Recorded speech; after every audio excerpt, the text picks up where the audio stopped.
по чужой земле иду. Шлем захлопнув на ходу. Мой фантом, как пуля быстрый, не бегал голубом и чистым телом, набирая высоту. Мой фантом, как ястреб быстрый, не бегал голубом и чистым телом, набирая высоту. Вижу в небе алую черту. Это МиГ-17 на хвосту.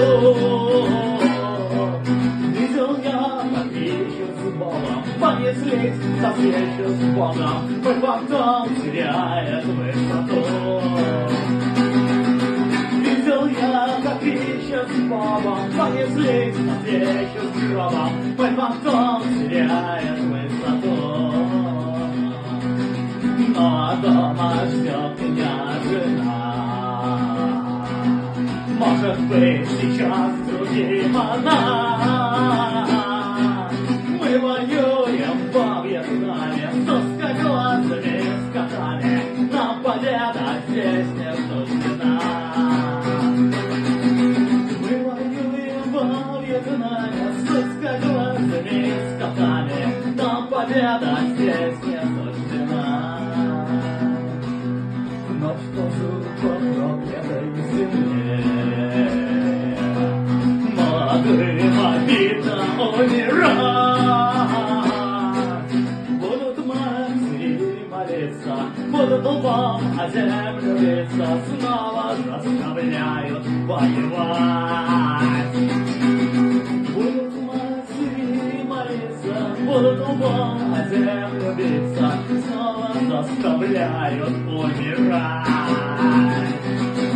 Надо просто только я спросил, кто пилот, который меня сбил. И ответил тот рассказы, что командовал допросом, вел себя наш летчик Лисицы. И ответил тот рассказы, что командовал допросом, вел себя наш летчик Лисицы. Прежде все расстался я свинья. Гермошлеме четко слышал я. Ты Петро меня прикроешь, а Иван потом накроет. Бил меня советский Иван. Ты Петро меня прикроешь, а Иван потом накроет. Бил меня советский Иван. Где-то вдалеке родной Техас, там живут мои отец и мать. Мой фантом, как зверь убитый, на земле лежит разбитый. Мне на нем больше не летать. Мой фантом, как зверь убитый, на земле лежит разбитый. Мне на